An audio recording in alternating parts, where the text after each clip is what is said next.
En aquellos años terribles de la independencia americana, las fronteras entre las colonias españolas se borraron, porque todo el continente se volvió un gigantesco campo de operaciones contra el Imperio Español. Los argentinos llevaron la lucha a Chile, Perú y el Alto Perú. Los colombianos con Bolívar fueron a libertar a Venezuela y luego los venezolanos fueron a libertar a Colombia y más tarde Ecuador, Perú y Bolivia. En ese ejército de venezolanos cabalgaba y combatía el afrodescendiente Leonardo Infante, el Negro Infante, cuyo lugar de nacimiento se disputan varios pueblos llamados Chaguaramal en el oriente de Venezuela. Infante se unió a las tropas patriotas cuando tenía 17 años y desde 1812 hasta 1824 sirvió bajo las órdenes de Mariño, Páez, Bolívar, Flores, etc.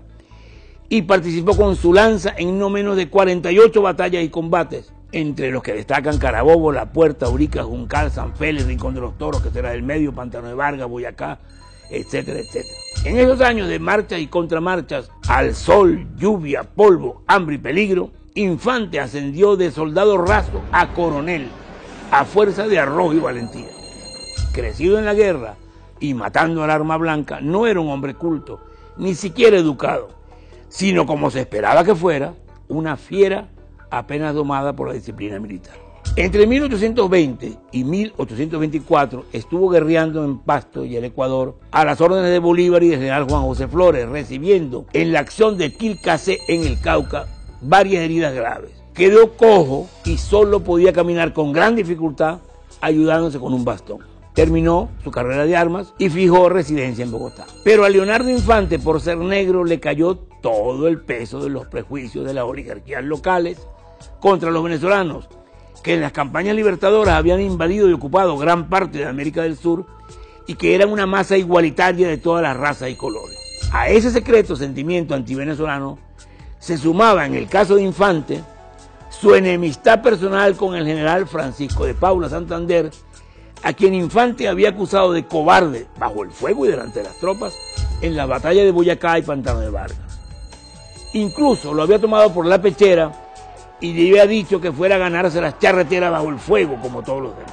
Infante no era el primero ni sería el último que acusaba a Santander de timorato. Camilo Torres, prócer civil de la independencia, lo llamaba cobarde. Pero el Negro Infante lo proclamaba en voz alta por los barrios de Bogotá cuando Santander ya era vicepresidente de Colombia, mientras Bolívar combatía a los realistas de Ecuador y Perú durante la victoriosa campaña del sur.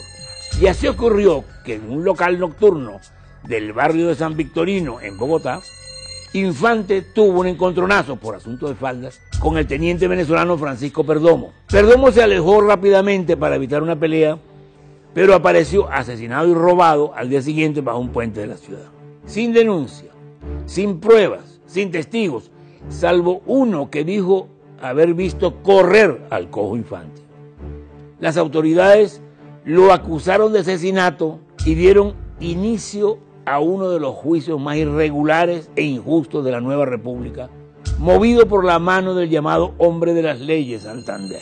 El proceso, por ser Infante coronel vivo y efectivo, debió tener dos generales presentes que no estaban. Y cuando el defensor, el doctor Miguel Peña, presidente de la Alta Corte, denunció esa falla, inmediatamente se montó otro juicio con la presencia de dos generales afectos a Santander. Bolívar, desde el sur, le escribe a Peña: dígale usted a Infante que nadie lo amaba ni estimaba más que yo, pero que nadie era más feroz que él. Porque en efecto, el Negro Infante no había conocido otra crianza que la guerra ni otra pluma que la lanza. Hoy podemos consultar las actas del juicio y comprobar que fue un adefesio jurídico cuyo resultado era el de esperar. Leonardo Infante fue condenado a muerte. El 26 de marzo de 1826, el reo, con su uniforme de coronel, fue conducido por el camino más largo hacia el patíbulo. Durante el trayecto, Infante no cesó de repetir: Dios me juzgará por todos los hombres que he matado, pero hoy muero por Perdomo, a quien no maté. Al pasar frente a la Casa de Gobierno, según cuenta el escritor, historiador y testigo presidencial don José Manuel Grot, Santander se alejó del balcón por miedo a la lengua de Infante. Pero una vez que el condenado, valiente hasta el fin, fue fusilado, el vicepresidente Santander se llegó en uniforme y a caballo a la plaza donde, frente al cadáver, pronunció un discurso para rematar moralmente al muerto. Soldados de la República, ve ese cadáver, el gobierno le colmó de honores y recompensas, pero la ley descargó sobre él todo su vigor en el día en que, olvidando sus deberes, sacrificó alevosamente a un ciudadano.